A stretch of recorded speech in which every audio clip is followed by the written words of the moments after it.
Hey everybody, this is Steve at 1000 Year Homes. I'm taking a little break. It's 3 o'clock in the afternoon. That's when it gets hot, and taking a break from building. And I'm going to go and I'm going to gather up everything in my garden that's getting old. I'm going to make some spaghetti sauce. So let's go ahead and do that together. That'll be a fun thing to do. I'll put it up next week.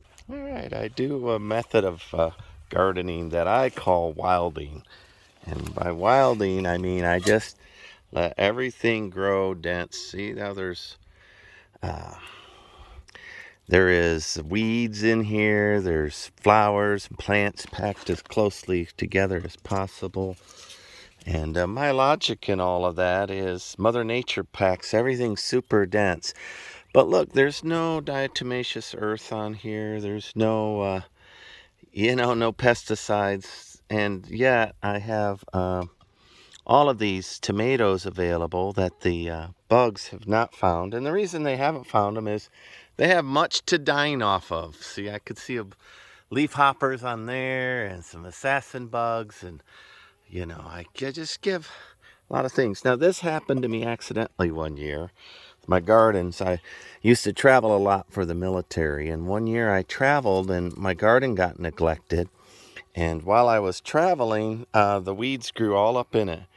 And it turned out I had the best yield I ever had.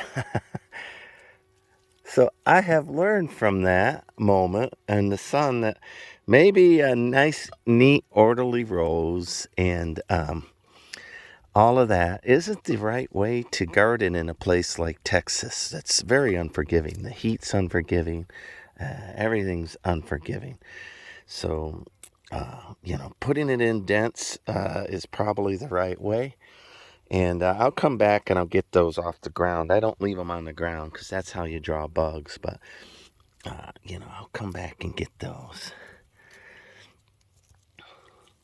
But, and then I keep planting as I go. So, every 2 weeks or so I'm planting beans or I'm planting something in the garden that will continue to go along. So there's some rosemary. Let's get that. Bunch of rosemary in there. I'll get that. It'll make for good spicing. Maybe another piece of rosemary in there. There we go. Got lupines growing in there. And then this, I think it's lemon mint grass, but I don't know it well enough yet. I heard that it's supposed to be a really good remedy. So look, my bird of paradise coming up. Those will be blue plum trees if they ever grow in. Notice I leave them all hidden. They're all hidden and everything. There's a bunch of tomatoes. Pick all of these. I need to pick them all before somebody else does. See, that one's already going bad. Throw it out. Maybe I'll get a wheelbarrow and I'll just throw the bad produce in there.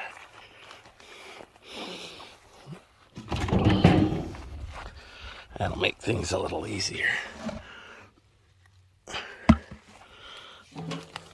There's so much that I'm probably not going to bother with cutting and saving any of the bad produce. I have lots and lots of produce, so there's a good one, right? All heirloom tomatoes and whatnots. This will church this up a little bit. So back then I had chickens, and I'll get around to chickens again when I have time for them. But right now I've got so many coyotes out here that I know if I did chickens that they would simply get eaten. And I travel still, and that's not any good for chickens. So anyway, got some peppers in there. Let's add some peppers. Those will add a little bit of spice.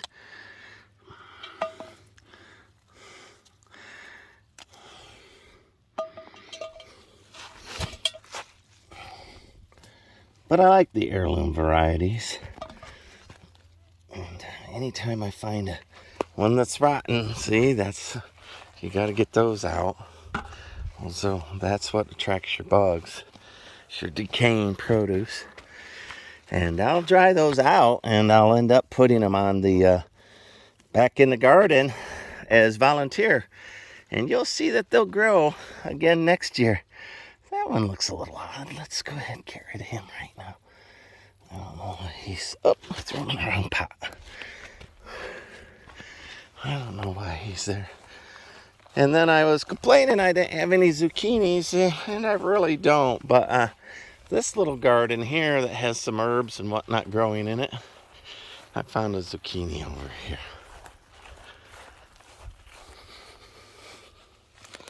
I might cut those up today and before they get too much longer.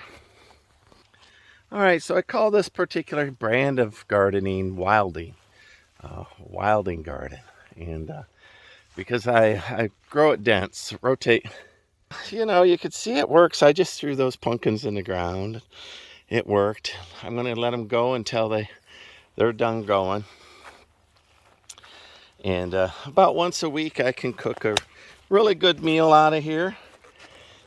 I mix flowers in here, and I like to put mums and things that animals don't like. So it seems like these hugelculture, while not real tall, the stakes and wood is just enough to keep the cattle and the horses out. I'll rotate again. These are just fallen mesquite limbs. They're down there in the ground a little ways. Eventually I'll keep adding to the hugelculture as I clean the woods out. And then I'll bury all of that. And then I'll plant it with herbs and good things. But right now it's just all the farther I got to get that house done. It's so hot today that this little bit of break I want to get this done. Oh, there's a little onion. I see a little onion in there. Let's pull him. We'll eat him right now too. So I see another onion there going to seed. I'll let him seed out and see if he does. So I don't know if any of these are watermelons in here or not, but I'd like to have some. Right there's a Bradford pear. If you garden in hugely aggressive environments like I do, the heat and the insects and the bugs, and I am 100% organic. There isn't even diatomaceous earth on that. I think that my methodology, and a lot of these native plants we don't like that are weeds, well, nothing likes them, right? So if you let the weeds grow in, then you end up not having to put up with as many insects, because the insects don't like those weeds either. They don't like to crawl across them. They don't like to smell them. You know, put those weeds in there. All right, let me get back in the sun, finish picking. I'll pause this and show you again once I start cooking down the tomatoes. Now I have a lot of clay in this soil. The first 8 inches or so is sandy loam, but I haven't amended it yet. This is the first year garden in here. But apple trees like clay, so you know I could get my apples in there. I see my peach starts died and some other plants had died, but my apples are holding on. So maybe I'll plant some more apple trees next year. I'm going to let them wash up for a little bit. Pull any of the tops off of them that are bad and start cooking that down into some spaghetti sauce. Later on I'll make spaghetti in my camp stove coffee pot. This ought to be a fairly good dinner. I'm looking forward to it. All right, old Mr. Hank saw me. He's decided to come up and ask for oats, but it is not oats o'clock. I'm trying to get him down to twice a day now that he's fat and happy. Okay, so I cut up all my tomatoes and my onions, and I've got my peppers in there for spice. And now I'm just going to add sunflower oil. Sometimes I do olive oil, but I'm going to add sunflower oil. Let that all cook down. I ate some of those tomatoes while I was cutting them up. Oh, they were so sweet. They tasted just like the sun. So what I've learned about Hank is when he misses a lunch, and he does, because I used to give him a 3 o'clock, so he's not crazy. And it's 2:54 right now, but I'm not going to give him. I'm going to brush him out instead. So That's how I'm breaking that horse. Eating 5 times a day. But when I got him, he was starved. So, little rescue horse, right? So now that he's fat and sassy, I gotta make sure he doesn't gain so much weight that he's bad for his knees. All right. So everybody's been was worried about his knees. There they are. I've been slowly using the. Hank, let me show people. Hank, let me show people. I've been slowly adding stuff to it, to his diet, supplements for his knees and his hoofs. Look how good his hoofs look. Now, I did have a farrier come out and take a look at my hoof job, and I'm not doing too bad, but these splits originally were all the way up there. So I think Hank's in much better shape than he was. All right, let's keep cooking this spaghetti sauce. I cook out here with regular wine. Here's a Sauvignon that's going, how long can I keep it in the heat, right? So I cook with these things. And I'll cook with any wine. I don't care. It's a good way to get up through. Plus, I am way off the grid, right? So I do like to make sure that I have some wine in there for the stomach's sake, just to keep everything nice and clean. Let's pop that top. I'll take a sip of this first and see if it's gone to vinegar yet.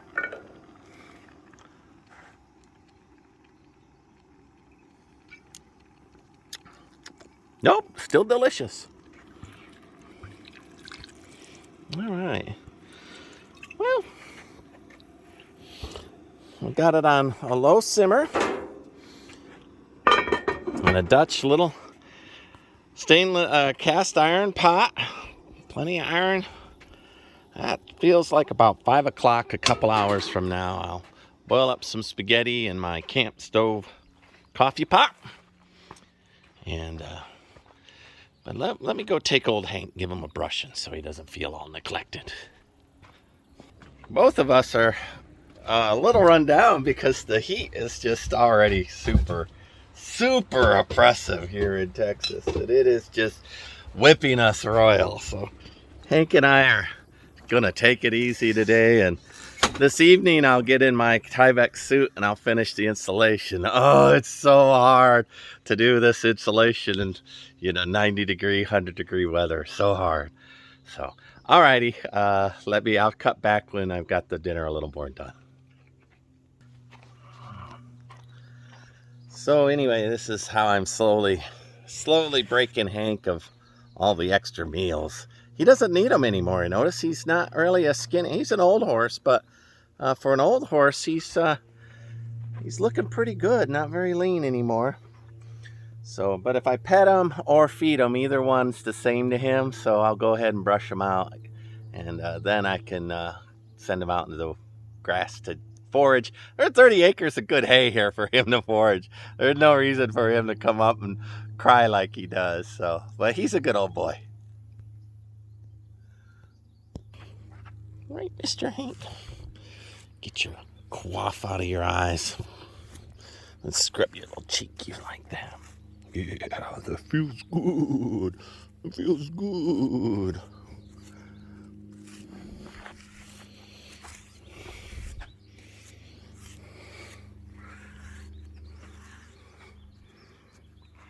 Let me zoom out a little bit here, Hank. Get a little more of the Hankage while I do this. I don't drop my camera.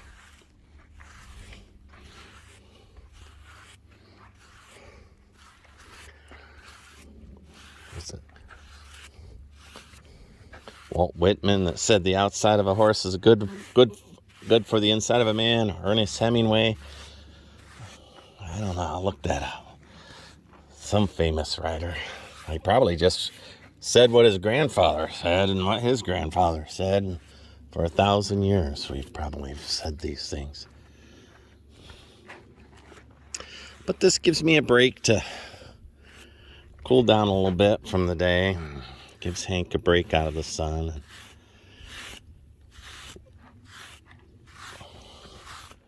I want to get him down to 2 meals a day now that he's fattened up. Morning and evening. maybe 7 and 7. What, Mr. Hank? What? While I'm brushing him, he's giving me kisses. It's like mutual grooming, they call that.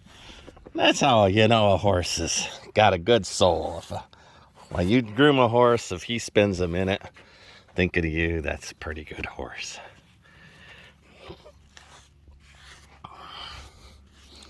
Alrighty. I do inspect his legs every day to make sure the bot flies aren't all on there. Alright, Mr. Hank. You're looking good. There, now you feel better? Now you feel better? Not all forgotten and alone. Better? Alright. I'm overweight too, so I'm putting myself on a little diet, which is strange. I thought I'd be out here. I thought, oh, I'll get slimmed down, and I've always been a yo-yo dieter. I'm also good at the fasting, so the intermittent fasting thing. I did it way back when, and I'm super successful at it. But I've noticed in the videos, I've been fat the whole time I've been out here, and I thought, I'll get so thin because I'm working like a dog. But, you know, I do have sodas out here. I do have iced tea.